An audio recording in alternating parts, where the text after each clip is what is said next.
Komisi Pemberantasan Korupsi (KPK) menyelidiki dugaan korupsi terkait kereta cepat Jakarta-Bandung atau WUS. KPK menyebut perkara tersebut terkait pembebasan lahan. Ada dugaan tanah milik negara dijual kembali ke negara dalam proses pengadaan lahan untuk WUS. Tanah milik negara tersebut dijual dengan harga lebih tinggi dan tidak sesuai dengan harga pasar. Padahal semestinya negara tidak perlu membayar untuk memanfaatkan tanah yang memang milik negara. Asep Guntur Rahayu, PLT Deputi Penindakan dan Eksekusi KPK, belum merinci lokasi lahan yang dimaksud dan siapa orang yang menjual aset negara tersebut, karena kasus ini masih dalam tahap penyelidikan. Namun KPK menegaskan penyelidikan fokus pada dugaan penyimpangan pengadaan lahan, bukan proyek WUS secara keseluruhan.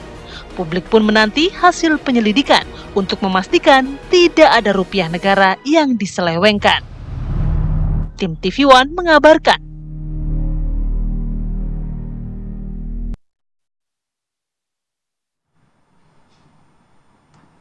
Ya, sebenarnya agak membingungkan juga untuk kita semua. Ini tanah milik negara kemudian dijual lagi kepada negara untuk pembangunan kereta cepat Jakarta-Bandung. Yang cukup menarik juga ini ada perkataan begitu ya, yang saya boleh kutip ya, dari pelaksana tugas Deputi Penindakan dan juga Eksekusi KPK Asep Guntur yang mengatakan bahwa ada oknum-oknum di mana yang seharusnya ini milik negara tapi dijual lagi ke negara. Nah, ini yang jadi pertanyaan kita begitu ya. Kalaupun ini misalnya kawasan hutan ya dikonversi nantinya dengan lahan lain yang sama begitu ya. Lalu kalau pembayarannya wajar maka tidak akan diperkarakan oleh KPK. Akan tetapi bagi yang pembayarannya tidak wajar, di markup dan juga lain-lain, apalagi bukan tanahnya, ini tanah negara dengan berbagai macam cara karena ini proyek nasional, lalu diatur di sana sini begitu ya. Sehingga mereka mendapatkan keuntungan sejumlah uang, bukan sejumlah lagi, ini uangnya jumlahnya bahkan sampai besar, harus dikembalikan utang-utang uang tersebut atau perbedaan uangnya ke negara. Nah, ini itu menarik dia banget ya. Jadi harus seperti apa nanti KPK mengusut tuntas mengenai kasus ini, kita akan berbincang dengan narasumber yang sudah hadir di studio. Sudah ada Mas Yudi Purnomo, mantan penyidik KPK. Selamat pagi Mas Yudi. Pagi Mbak. Sehat ya? Sehat. Pagi. Pagi semangat nih ya. Kita juga sudah bergabung bersama Mas Agus Pambagio, pengamat kebijakan publik yang saat ini sedang berada di Brazil. Selamat pagi. Assalamualaikum Mas Agus. Selamat pagi waktu Jakarta Mas. Selamat pagi, selamat malam di sini. Ya, terima kasih waktunya Mas Agus. Saya mau ke Mas Yudi dulu. Mas Yudi, ini mengagetkan kita semua kok bisa-bisanya tanah negara, milik negara, kemudian dijual lagi ke negara yang bahkan dugaannya ini ada markup harga. Apakah sebenarnya modus pembebasan lahan seperti ini biasa terjadi dalam kasus-kasus yang Mas Yudi pernah tanganin atau ini pertama kali nih? Ya, seperti yang dulu pernah kita bahas di sini Mbak ya, bahwa KPK sudah melakukan penyelidikan dari awal tahun. Artinya sudah 11 bulan nih. Artinya KPK tentu sudah menyisir dari perencanaan sampai dengan akhir. Dan sepertinya KPK sudah mengkerucut ya bahwa diduga terjadi tindak pidana korupsi, walaupun masih didik ya, belum ada statement masuk ke penyidikan ya. Markup ya, tapi sudah mengkerucut karena penyelidikan itu pasti 10 bulan itu sudah kaya akan bukti-bukti Mbak. Ya kan, keterangan saksi, dokumen dan sebagainya. Itu saya melihat maka KPK masuk ke ranah yang baru bisa didapatkan KPK adalah kasus pengadaan tanahnya. Kasus pengadaan tanah memang lazim banyak banyak fraud di situ ya. Karena semua punya kepentingan dan di sana paling banyak untuk bisa mendapatkan uang gitu ya. Paling banyak bisa mendapatkan uang. Dengan cara curang dan sebagainya. Dan kita tahu sebenarnya dalam proses pengadaan tanah kan sudah diatur dalam Undang-Undang Nomor 2 Tahun 2012 tentang pengadaan tanah bagi pembangunan demi kepentingan umum. Di situ sudah jelas sekali ya, ada tanah milik rakyat, tanah milik pemerintah, ada pemerintah, ada BUMN, ada kas desa dan masuk instansi-instansi ya, misalnya ada TNI, ada Polri, dan ada pemerintahan. Nah, di situ kan sudah jelas bagaimana appraisernya ya, misalnya kalau tanah negara masih tanah ya diruslah ya. Nah, biasanya korupsi yang terjadi itu pertama adalah manipulasi kepemilikan. Bisa jadi kepemilikan ini sebenarnya milik negara. Entah itu BUMN ya, entah itu instansi pemerintah ya. Namun kemudian dijadikan milik pribadi. Ya, kemudian yang kedua ya, harganya terlalu mahal. ya. Jadi tadinya harga sebenarnya rendah, kemudian Rendah, di markup di jadi markup tinggi. Ya. Kemudian yang ketiga Ya. itu harga istilahnya penggantinya, ruslahnya ya itu ternyata tidak sebanding. Ya, karena tidak sebanding, ya selisih inilah yang dimanfaatkan oleh oknum-oknum ya untuk kemudian ya mendapatkan uang dari hasil selisih, dan ada beberapa kasus ya yang seperti itu, Mbak. Jadi sebenarnya ini tidak mengagetkan, tetapi yang mengagetkan yang tentu menarik adalah bahwa sebenarnya kita harus berbicara fakta bahwa sebenarnya kan kepemilikan lahan itu kan bukan murni 100% punya Indonesia ya, punya negara. Kita tahu bahwa KCIC ini kan adalah gabungan atau konsorsium dua negara, Indonesia dan Cina ya. Yang konsorsium buatan 4 BUMN dan kemudian konsorsium dari Cina ya kan dengan pembagian 60-40. Jadi sebenarnya lahan itu, tanah itu bisa jadi kalau misalnya tahan itu adalah milik KCIC, sebenarnya kepemilikan lahan itu kan nggak murni 100% negara. Jadi ada kepemilikan, ada 60% negara, 40% dari pihak Cina gitu ya. Jadi tapi ya tetap saja ya bisa ditelusuri tindak pidananya, dan saya pikir bagi saya kalau KPK memang sudah berhasil menemukan indikasi ya misalnya ada permainan oknum-oknum, tadi ada satu lagi yang perlu saya sampaikan, misalnya kalau yang di tanah milik rakyat misalnya, di tanah milik rakyat juga rawan ya, misalnya ada orang yang sebenarnya sudah mendapatkan informasi insider trading gitu ya dari orang dalam, kita mau dibebaskan lahan di sini ya, dapat blueprint dan sebagainya, itu langsung beli tuh ya kan, begitu beli nah langsung harganya melonjak seperti itu, Mbak. Banyak permainan seperti, atau dia misalnya kan ada appraisal mengatakan sawah harganya segini, bangunan segini, tempat tinggal segini, tapi ternyata pada faktanya ya bangunan kecil ya dianggap rumah besar, ya pabrik kecil dianggap pabrik besar. Ada kong-kali-kong di situ, iya, kong-kali-kong terjadi di situ, seperti itu, Mbak. Jadi bukan ganti rugi, jadi ganti untung ganti gitu ya. Untung. Karena dari keuntungannya justru di sana. Saya ke Pak Agus dulu, Pak Agus. Dari yang Anda ketahui pada saat proses pembebasan lahan saat itu tuh seperti apa? Apakah modus-modus seperti ini juga sudah tercium?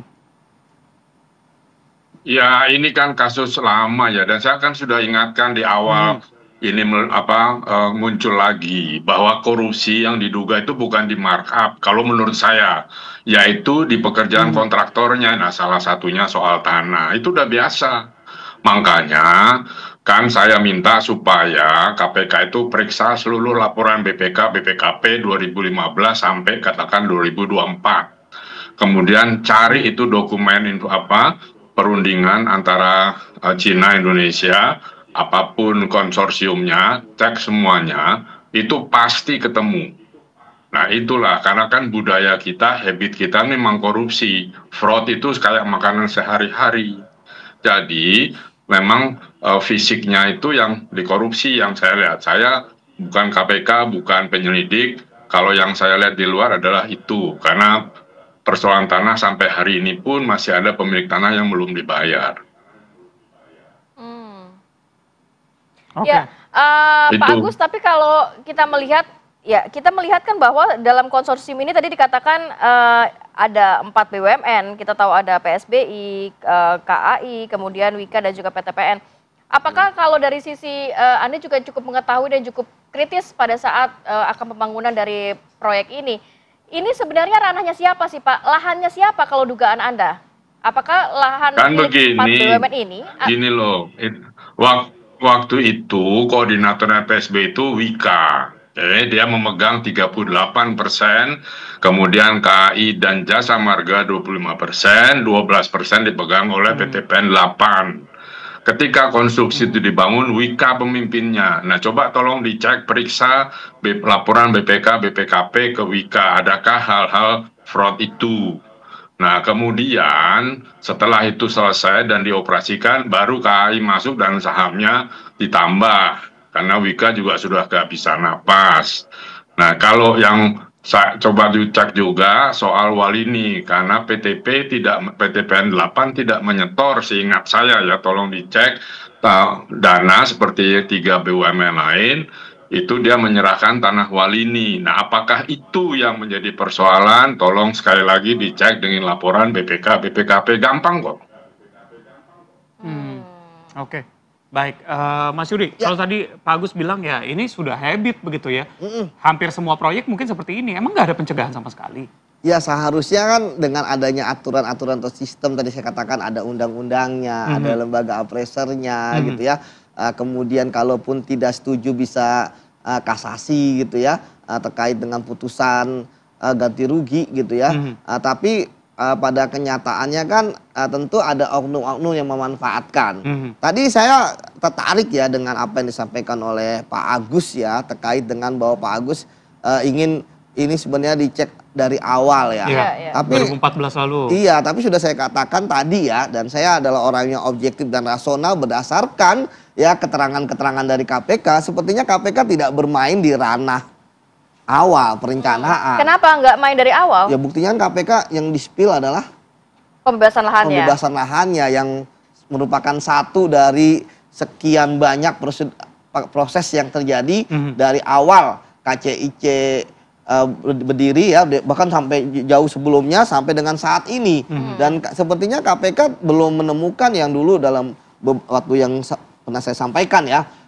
Saya berharap KPK dari perencanaan ya kan itu bisa menemukan adanya pemufakatan jahat. Tapi dari 10 bulan ini Mas akhirnya apakah mengerucut ke situ ke pengadaan tapi lahan. semua bagian dari tahapan proyek ini juga ditelusuri. Oh, ditelusuri dong. Istilahnya bagaimana proposal Jepang, bagaimana proposal Cina, kemudian masing-masing turunannya, termasuk tadi yang Pak Agus sampaikan, pasti juga sudah diperiksa ya oleh penyelidik KPK ya mengenai audit dari BPK, entah untuk mungkin ada BPKP, bahkan kalau ada audit investigasi tertentu dan sebagainya, pasti KPK sudah melakukan itu gitu kan. Makanya kenapa dalam penyelidikan kita sering menyatakan ini sebenarnya babat alas. Jadi istilahnya ada hutan rimba, ya kita babat dulu semuanya untuk melihat bagaimana prosesnya.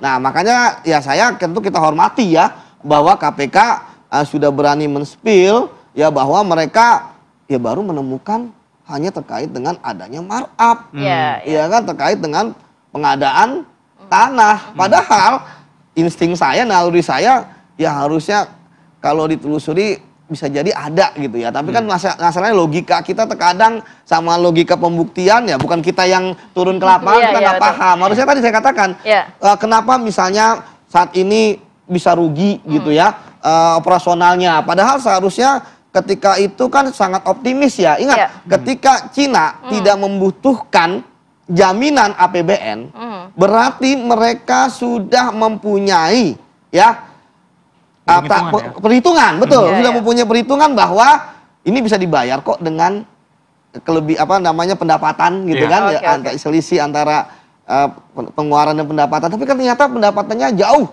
di bawah target. Artinya bahwa masih banyak hal-hal yang aneh gitu ya. Tetapi sekali lagi ya bola di tangan KPK. Seperti itu Mas dan Mbak. Oke, nanti saya mau ke Mas Agus. Mas Agus tadi Anda mengatakan coba dicek tuh dari Wika dan lain sebagainya.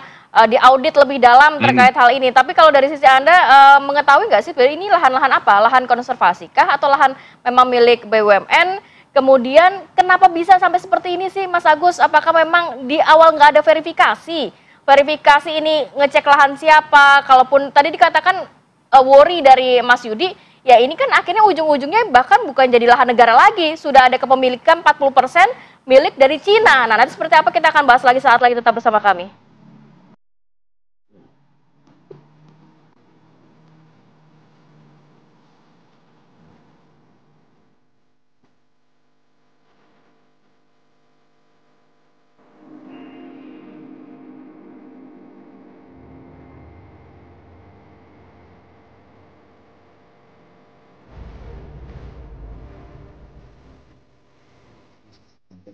Ya kita lanjutkan perbincangan, saya mau ke Mas Agus. Mas Agus kalau berbicara mengenai ini kan lahan milik negara nih, nggak main-main ya. Seharusnya kalau kita dugaannya ya, kalau boleh menduga-duga, jangan-jangan ada backingan juga atau ada siapa Mas yang bisa kok sampai memuluskan adanya lahan negara yang dijual ke negara lain. Karena kita juga melihat tadi kan dikatakan ada beberapa BUMN. Kemudian menurut Anda secara logika berpikir siapa yang paling bertanggung jawab di belakang ini? Ya kenapa heran kan Anda hidup di Indonesia. Zaman ayahnya presiden aja waktu itu bilang korupsi di proyek kita 30%. Nah sekarang kan pasti meningkat, jadi jangan heran. Dan tanah itu adalah salah satu faktor yang paling mudah dipermainkan.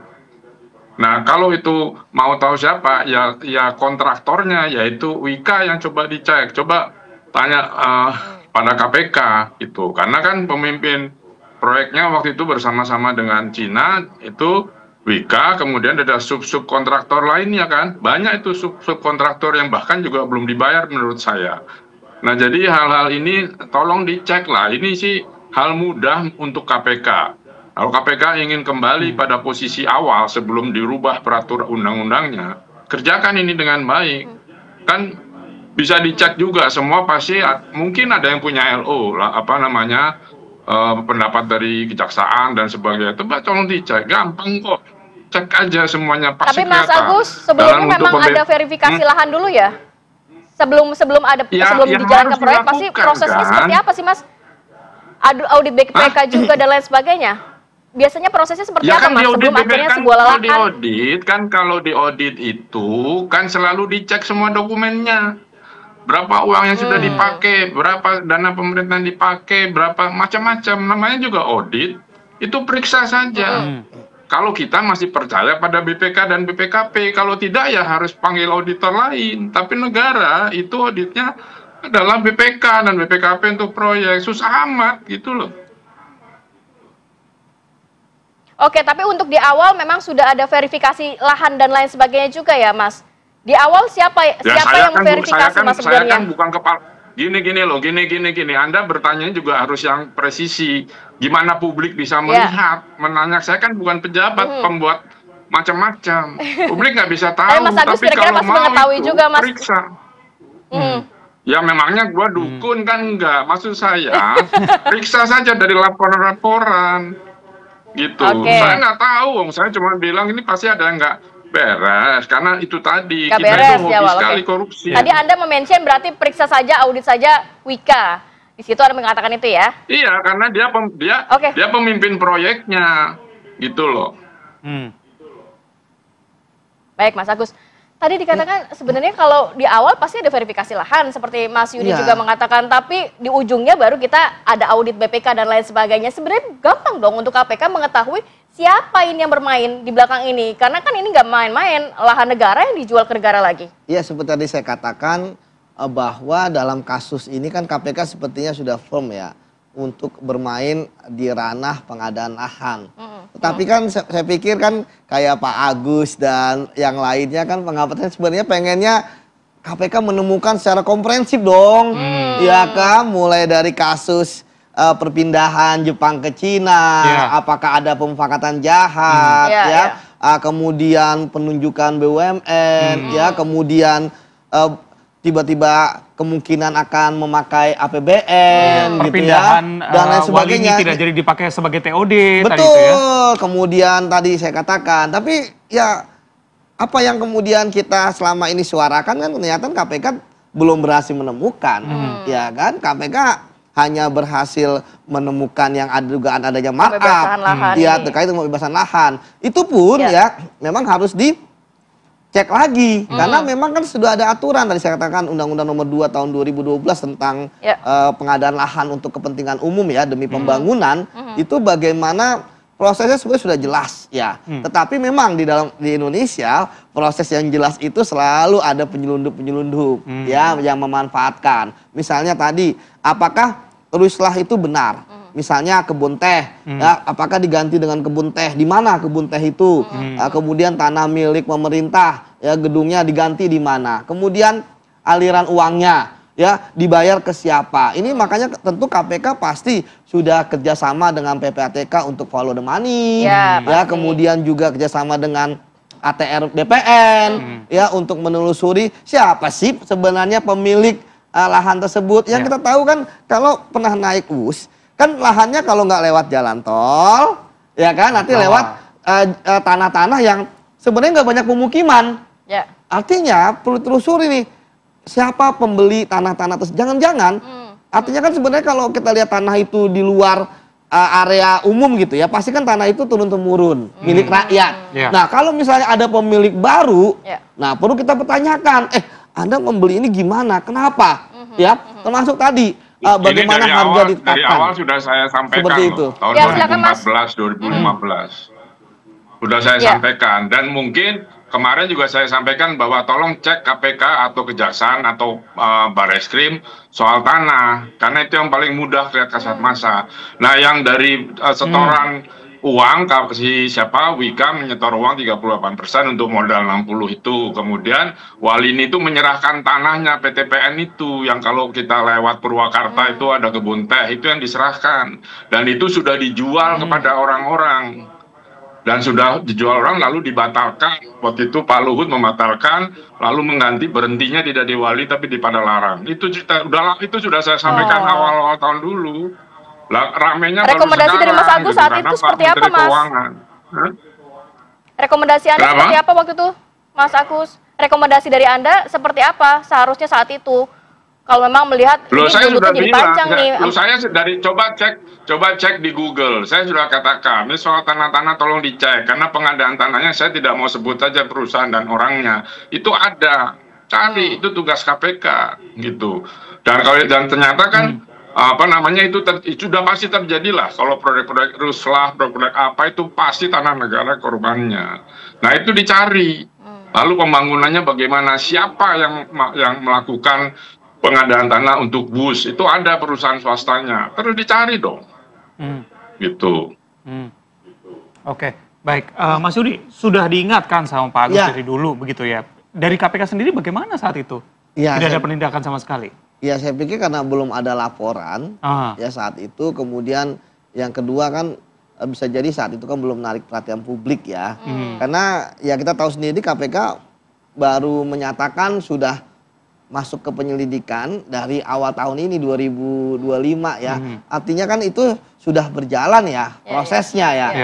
Bagi saya sebenarnya masih banyak PR yang harus dilakukan oleh KPK. Oke lah, ini akan menjadi pintu masuk untuk ke yang lain seperti teori investigasi ya, makan bubur anget ya dari pinggir dulu ya kan, baru ke tengah.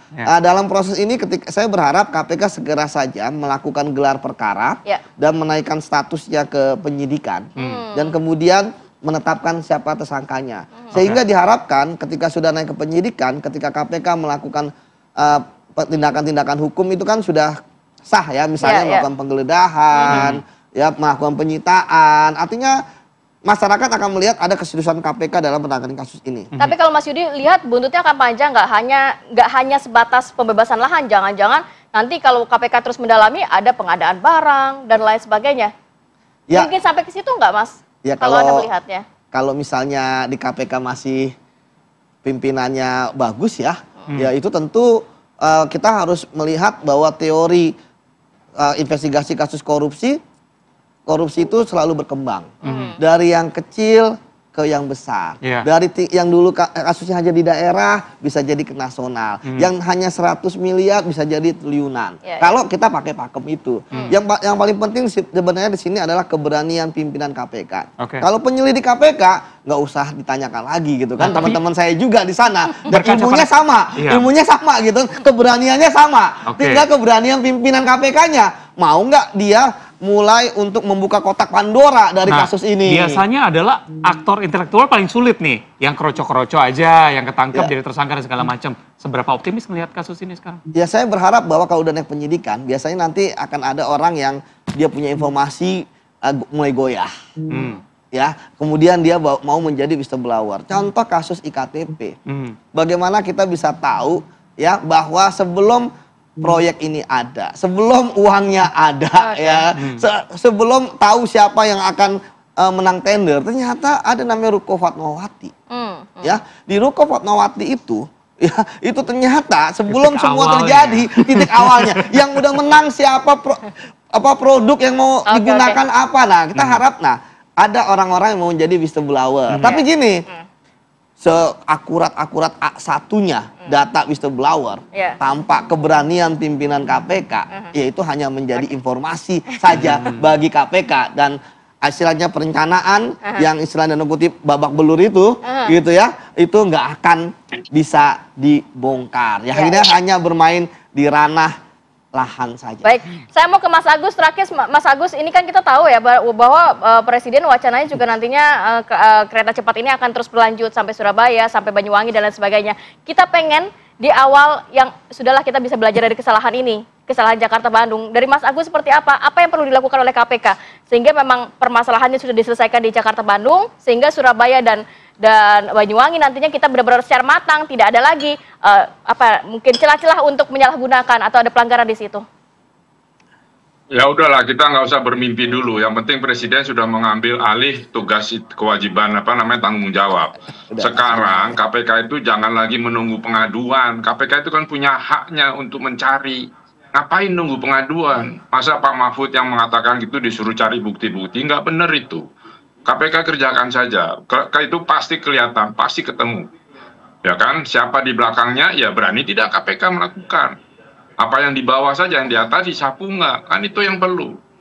Kita nggak usah bicara sampai Banyuwangi dulu toh. Saya juga sudah bicara dengan Ibu Bupati. Di sana juga orang naik kereta biasa saja nggak ada. Terus naik bus gitu sampai sana. Udahlah, itu nanti saja.